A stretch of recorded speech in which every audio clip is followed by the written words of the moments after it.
Perfect. Right, there we go, team. So, hello and welcome again to the Focus Dog Training Nerdy Zoom. Tonight's session, we're doing body language and thresholds, why your dog cannot hear you.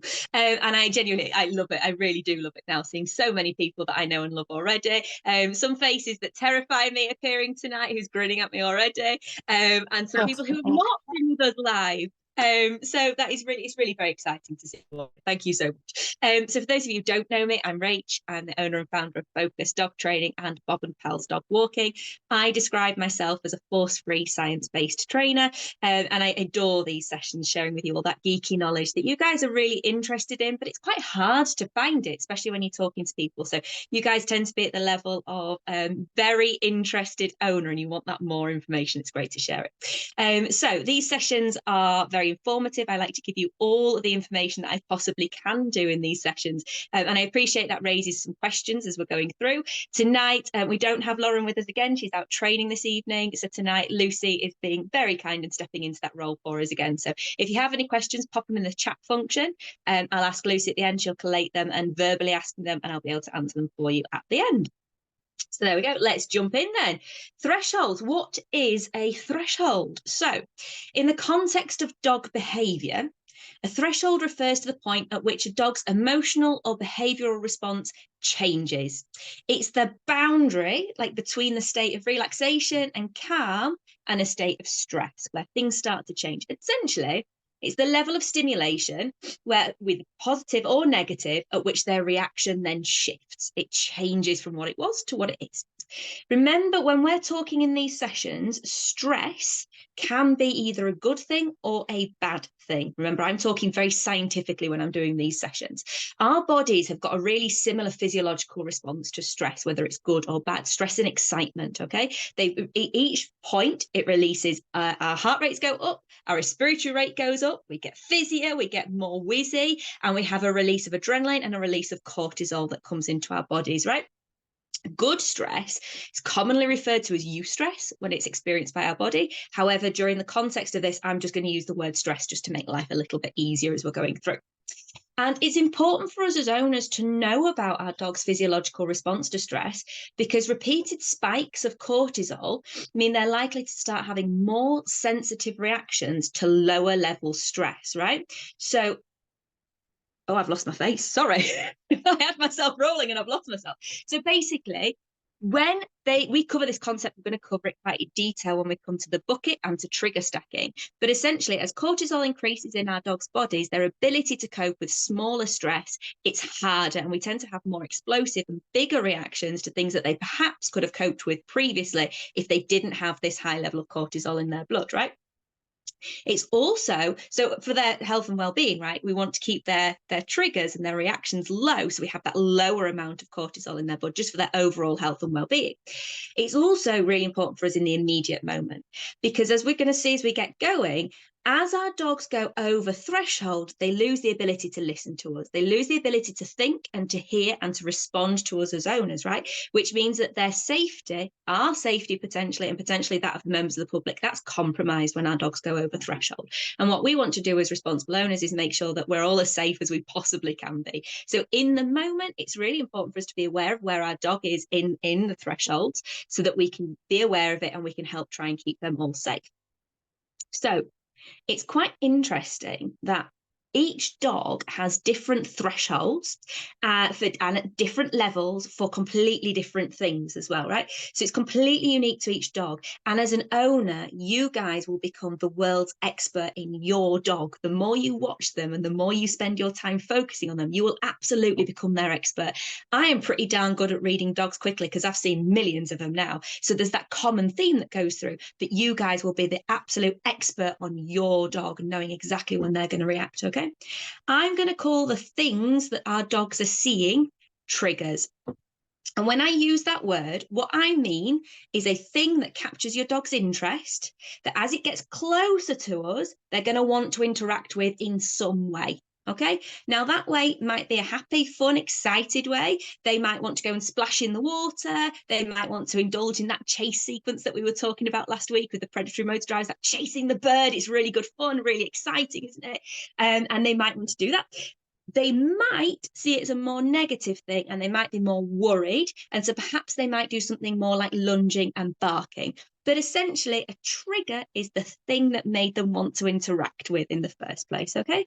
And I'm going to be talking very much as though we're outside throughout this course, just because it's easier for us all to picture and imagine, isn't it? But make no mistake, we can see these behaviour changes inside the home as well, okay? So it's really important that we can be aware of them everywhere. So today I'm going to be looking at body language that we might see in the dogs as they become increasingly aroused. Again, I'm using that in a very scientific way. So arousal simply means they're becoming more alert, more observant, more responsive, and in tune with the thing that's occurring, that trigger that they've found. And the more aroused the dog is, the more energy they have, what they're looking at, and they're quite intense on that little trigger that they've been focusing on, and they get more involved in it. So let's look at the different levels and these thresholds that we keep talking about. When your dog is under threshold, they're in a calm and relaxed state, okay? They might be moving fast because that's how your dog moves. Hello, Cocker Spaniels. They just can't go slow, can they? They go everywhere fast. They just walk from the kitchen to the living room fast, don't they? So they might exist fast, but they're chill. They're relaxed, they're able to be involved in their environment, and they're doing like reasonably normal doggy things. They might be going for a bodge around, they might be going for a sniff. And here's the kicker for me, they're able to interact with you. Okay, now I know from my experience as a trainer that not all dogs do interact with their owners when they're out and about in the world. Okay, a lot of times dogs go out and go, ooh, we're outside. And that's it. The owner kind of disappears. But you guys that are all sat here with me tonight, we've done a lot of training together. So your guys have had a little bit of a tee up, haven't they? We've played games with them. We've had conversations with them. And we talk about those conversations, don't we? So they are very much in tune with us. They're very much more engaged with us, and they're able to do that lovely turnaround and hi, mummy, hi, and do that lovely bit of engagement. So they would be below threshold, okay? Now, at Focus Dog Training, we simplify this and we try and make it a little bit easier because we like it to be carried around with you, right? And we've got a traffic light system. And I think a lot of places use this as well, to be fair. So we would call a dog that's below threshold, this dog that's bodging around, we would call it a green dog, right? They're lovely. They've got a full brain that's able to be used. They're calm and they're chill. And it's in this state that we like our dogs to be when we're teaching them new things, right? So we've got a new game that we want to play with you. We're going to start when you're in a green space. So that might be your garden. It might be your kitchen. It might be your living room. You might be very lucky. It might be the edges of your park, right? It's when their full brain is available to us. It's absolutely worth noting here, though, that some dogs, and there might be some people here who identify with this, some dogs don't seem green when they're outside, okay? Some dogs can be green in their garden and in their house, but it seems like when we take them on the street, they don't fit this image of a calm, relaxed dog anymore, okay? Some of our dogs don't appear to be green when they're outside. So not every dog is, but most dogs are, okay? So let's look specifically at this body language then, so we can really be clear that we're identifying it, okay? So in this state, in this green state, we're going to see loose bodies, relaxed bodies. This is what you'll know what they look like because they do this at home. And they come into the kitchen and they're like, hi, and everything's nice and wibbly. They're like a little snake, and you feel like nothing's really too stiff in, unless they've got a stiffness in a particular joint. But everything moves quite nicely. That tail seems like a really natural extension of that spine. It seems like that spine is nice and loose and that tail is coming out after us. It might be a fast tail because we've got a fast dog, sure, but you know, it's a nice fluid tail going along. They've got what I would call calm ears. So if it's a dog with floppy ears, they've got those floppy ears. If it's a dog with pointy ears, we can tell the difference between pointy ears and like really pointy ears, can't we? There's like those intenses, and there's like, I've just got my pointy ears on. They certainly wouldn't be like focused, lasered in on stuff. They might be flopping around. Sometimes we get whippets, they've got like one, you know, they might have a little floppy, one goes up, one goes down. They're quite cute, aren't they? They're very sweet. They probably would have an open mouth. Or they might have an open mouth. And if they do have an open mouth, there's like softness in the jaw here. So the whole of this jaw would be nice and loose and relaxed. You might find that if they've got a soft jaw that their tongue might be lolling out, but their tongue held inside their mouth would be quite soft. No tension seen around here at all, okay? They've probably got a normal breathing rate. They're breathing at what is normal for them. Small dogs breathe faster than big dogs in general. First aid teaches us that. Thank you very much. And If they are breathing faster, it's probably because there's something else going on. You know, it's really warm outside, or we've just been playing ball and they've had a really good run around. But in general, they would be normally sniffing.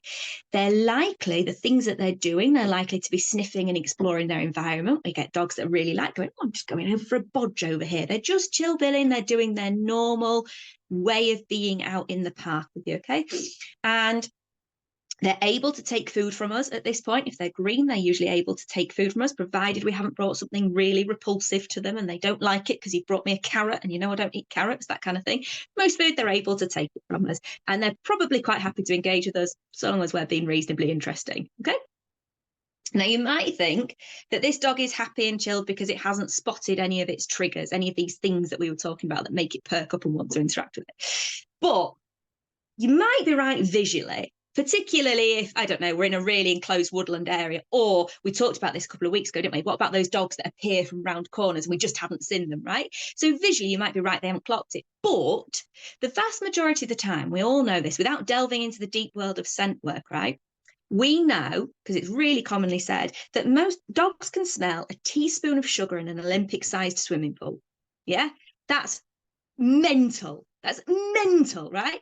You're telling me that your dog doesn't know there's a dog over there in the park? Fuck off. It does. Absolutely, of course it does. Yes, it knows where it's thinking. It knows there's birds around it. It knows there's water over there. My lad is the first thing I'd want in a dry desert. Like you say, Rachel, stranded in a desert island. What do you want? I want Bob, because he knows where the bloody water is all the time. Of course he does. That lad is searching for it, yes? They might not actively look like they're doing anything about it, though, because they've gone, there's a thing over there, and dogs can smell in 3D, by the way. It's really cool, right? They know there's a dog over there or a dog over there, right?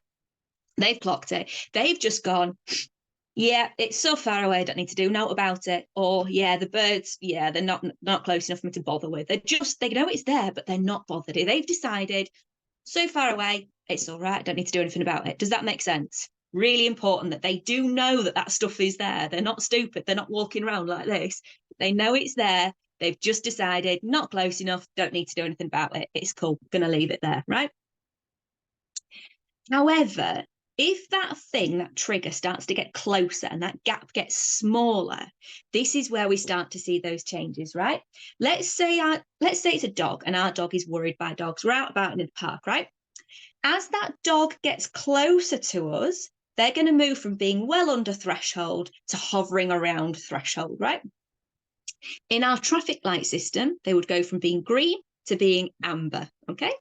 Now, amber, these dogs have an increased arousal level, okay? They're more alert. They're more attentive to that trigger that's moved closer to them, right? They're not over threshold yet. They've not gone over that boundary, but they are communicating, certainly with us, an increased alertness. And you'll see I did that there, right? So at this point, we often see, it's kind of a sticky level. It can be quite a sticky level, this. Often dogs will like pause and they'll like perk up.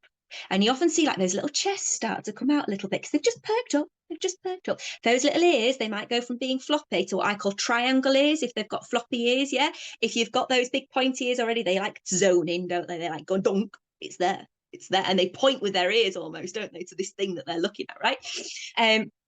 If they've got, their tail might go from that loose wag to a bit more of a stiff one. You might see it's still wagging, but looks a little bit stiffer now. And that whole spine just kind of goes, ooh, bit stiffer. There's a bit more tension held in the body, right? If they had their mouth, they might often hold their mouth closed now. So rather than it being open and loose, they might go, and just close that mouth. You'll see a little bit of tension running along the bottom side of that jaw if you can see them. Obviously, if we've got a really fluffy dog, you can't see that tension there, but you can in those lovely dogs with shorter fur here. If they keep their mouth open, what you often find is they have a little bit of tension here, right at the edges, right? And if it were in a human, you'd say it was a forced smile or like a really tense, like fake smile going on here. But these dogs will hold that tension right in those little tiny side bits there, and you can just see it at the edges, right? And they kind of, I would say they're sticky. They've perked up and they've like zoned in, and they're very clearly communicating, certainly with you, there's a thing over there and I'm interested in it. Yes, you've got a really good clue. There's a thing over there. Some dogs do kind of the opposite. So these guys have gone, I'm watching it because I'm interested. Some dogs do what we call displacement behaviors. So they might say, actually, I'm going to turn my head away from this thing. I'm going to move away from it. They might literally move away from it, right? They might, instead of turning their head, they might just do an eye deviation. So they might just look away from it and not want to engage it. They might put their head down a little bit and look over here.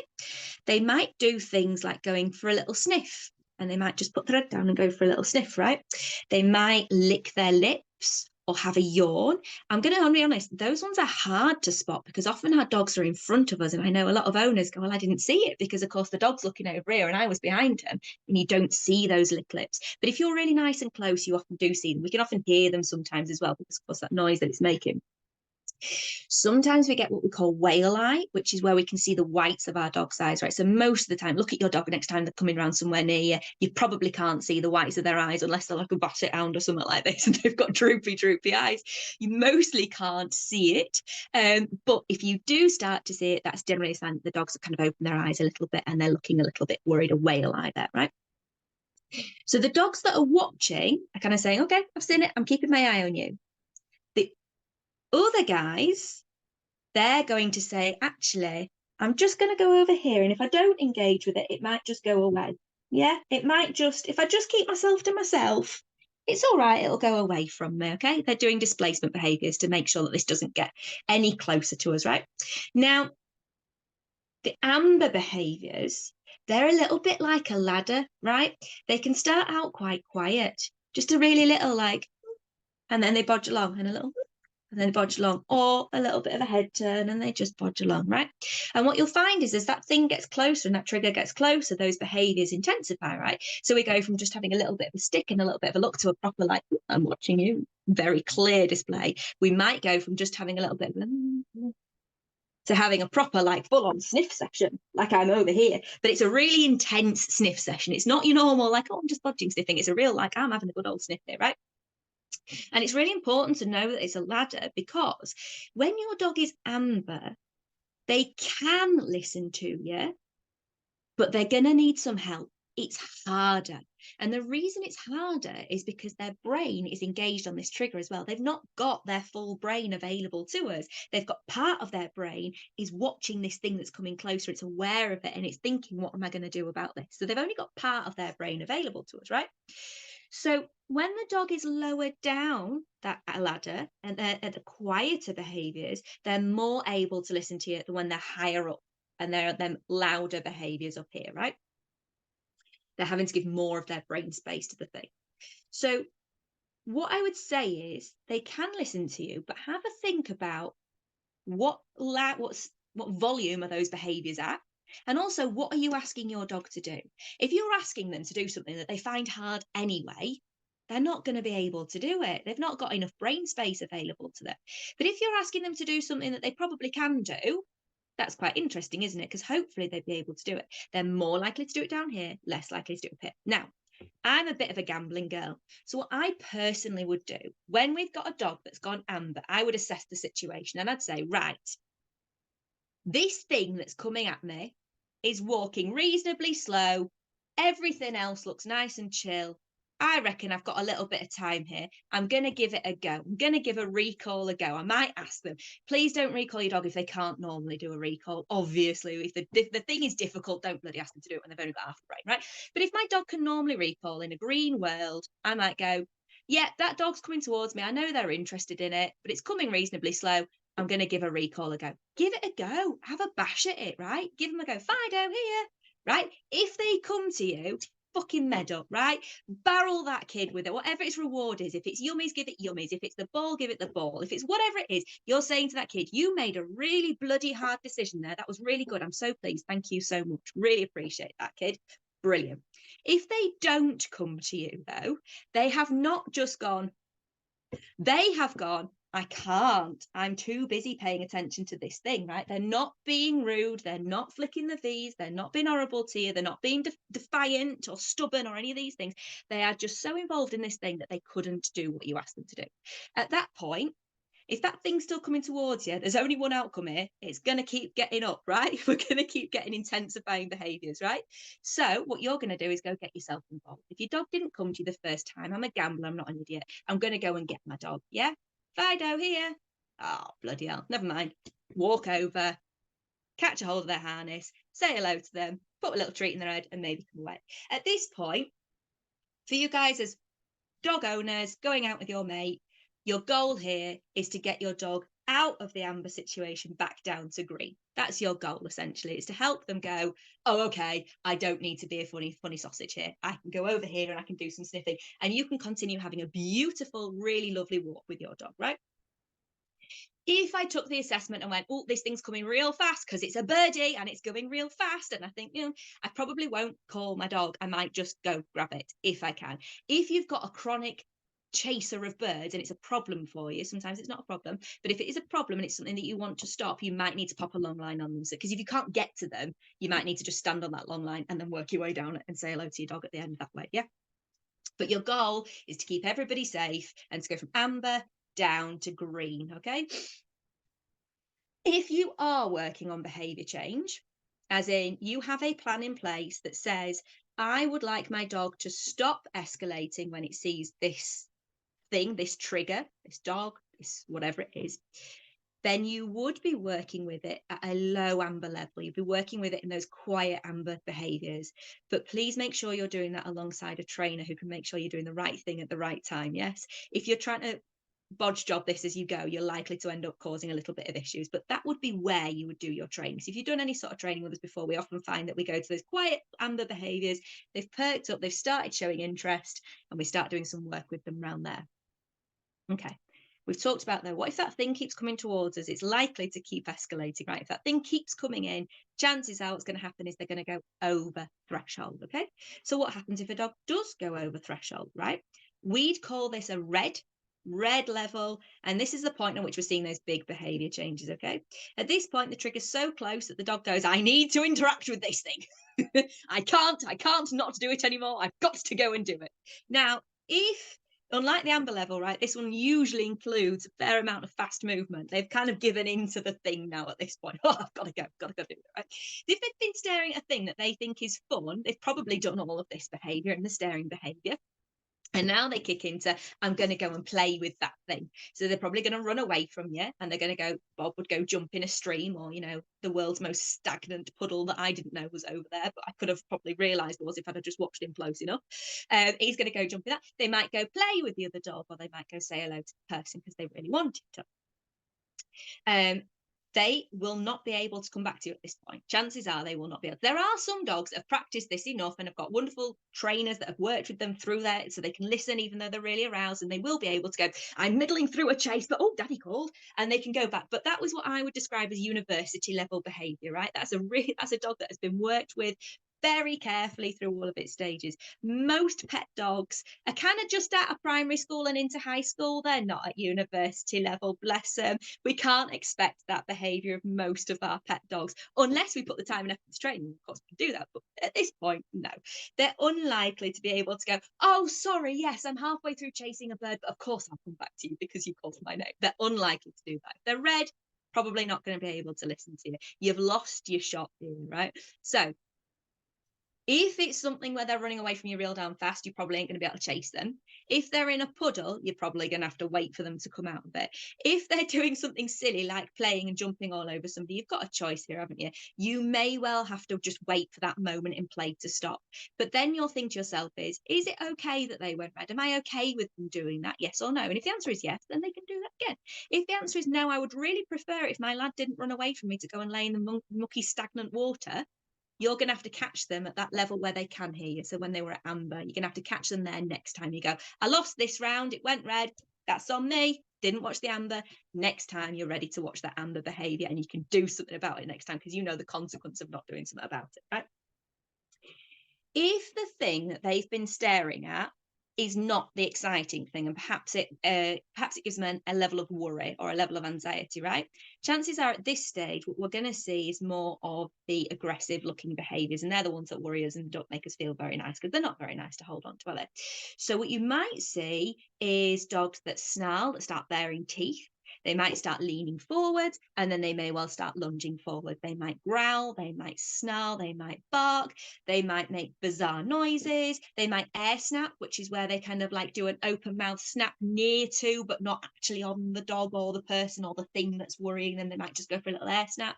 They might actually escalate up to a bite. They're not madly common, I have to say, which is amazing because dogs are really good at controlling themselves and they don't actually want to bite anything. They're very good at that. But they might well get there. They might get to that place where they feel need to bite. And the same thing is true here, right?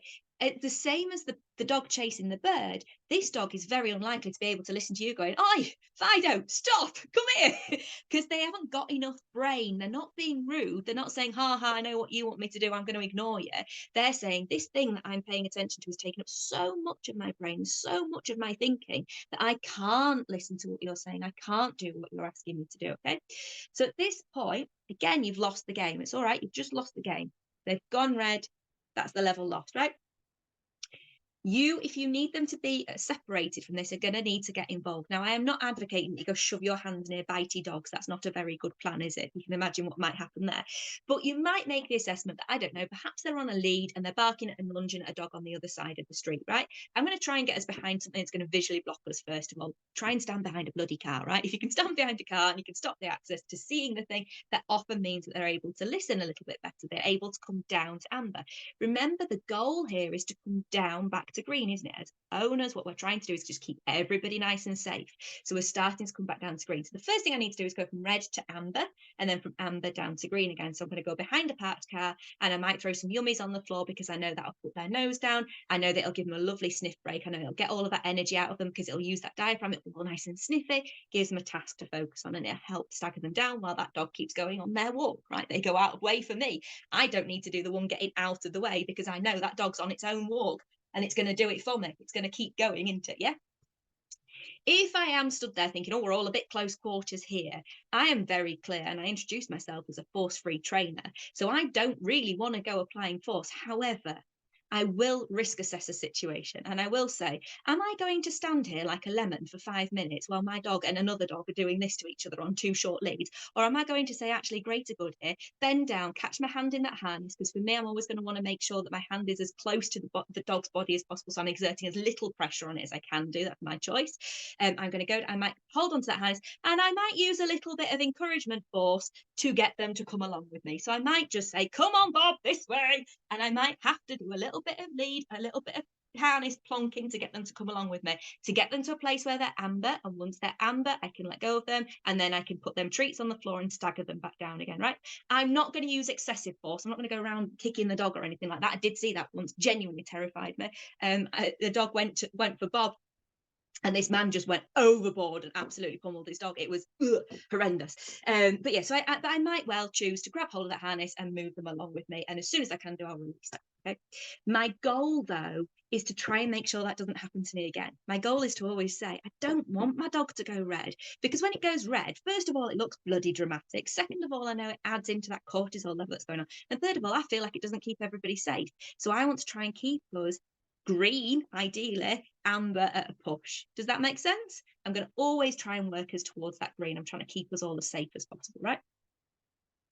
In practice, what I would recommend that you guys do moving forward is I'd recommend you spend your week just watching your dog. Don't necessarily try and change what you're doing. Keep doing what you're doing, because what you're doing already is mostly keeping everybody safe, right? Watch your dog real darn close and ask yourself the question all the time: what colour are they here? Are they green? Are they amber? Are they low amber? Are they high amber? Or have they gone red? Okay. So you start to build up this really lovely catalogue in this head of what your dog looks like when they're all of those 3 colours, right? Don't worry about too much about getting it wrong or anything. Just watch and catalogue it. Next week, though, you might like to set yourself the challenge. Can I prevent my dog going red? Can I spot those amber moments successfully enough to do something about it when the dog goes amber, and then pull them down to green before they go red again. And now that might mean creating space. Literally, you might need to cross roads, you might need to do all sorts of things. But can you set yourself the challenge of preventing your dog going red by catching the amber and getting yourself involved quickly? That's a really cool thing to be able to do.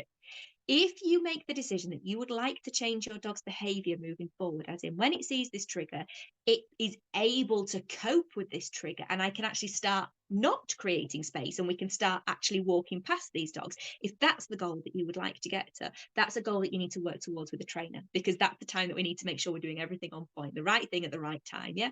So it's a really lovely goal to have. But I think unless you're working with somebody, I'd be a bit concerned about working at that level. So, but watch the dog, try and prevent them going red. Really, really cool game to play.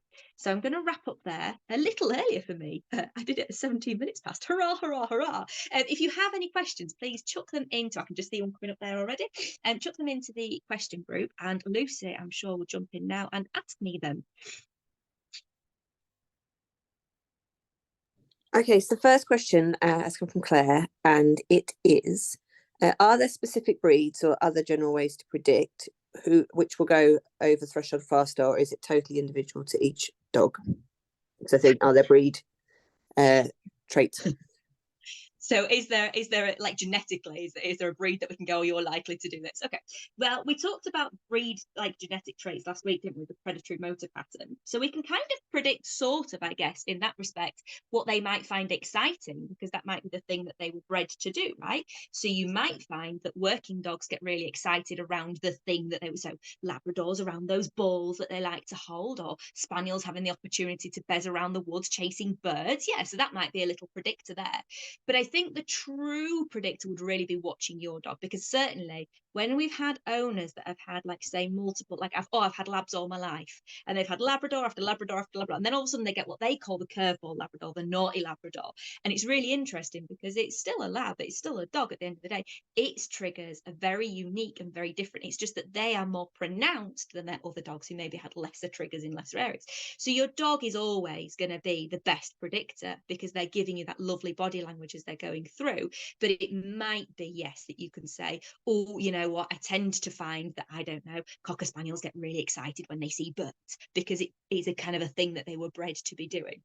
So that might be an interesting place. But yeah, always look for your own dog's behaviour. Any more, Lucy? No more in there, but I suppose I will ask one what's occurring to me while we're going through that, which is obviously if it's a visual thing that the dog sees and that you can pay attention to, I guess that's one thing. What about if it's scent based, the thing that sends them over arousal?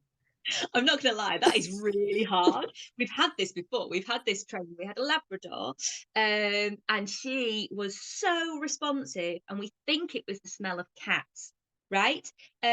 So the reason we think it was cats was because when she did see a cat, she had a humongous visceral reaction to it. She kind of had this huge, big, explosive behavior to it. It was very lungy, very barky. And she didn't have a similar reaction to foxes. She did have a reaction to foxes, but it was lower, right? So of the scents that were around the area that we were in, our presumption was it was cats that she was going for, because that's when they'd walk past a gate and she'd go absolutely bananas at certain places, right? And we think it was the smell of the cat. However, we can't tell, because I don't have that sense of smell, so I can't go, oh, ha, ha, yes, it's this that she's going for. It is really, really difficult. You would still see the same sort of process. You would still see that change in behavior. And really, it's the change in behavior that is your strongest clue that your dog is about to do something. So even if you can't see a thing, you can still see your dog. So a lot of the time when we find people that have got dogs that have big explosions of energy and big changes of behavior when they're looking around, is that they're looking for the thing too. They spend their walk going, where's the dog? Where's the person? Where's the dog? Where's the person? Where's the dog? Where's the person? And they're missing all these beautiful clues that this dog is giving them that they're holding on to, right? So if you can take your attention off that environment and put it down on your dog and watch your dog, that is the greatest clue that you've got that they're about to react to something that they can smell, to something they can see, whatever it is. And you can get yourself involved at the appropriate level there before they then do, if that makes sense. So there we go. Right. I appreciate it. I'm really sorry. I saw a couple of questions pop up, but I've just clocked the time and I do need to log off, I'm afraid. So Lucy, would you be able to just copy those questions and pop them in a text? And what I'll do is I'll find these people and I'll reply back And then, because I can't get into the chat function here, I'm afraid, but I can certainly look at the questions and reply out, can't I? We'll do it that way. Thank you so much for joining me this evening, guys. A really, really fun session. And next week, I've forgotten what we're looking at, but it'll be something equally fun, won't it? So please do join me if you can, and have a lovely evening. Thank you. Goodbye.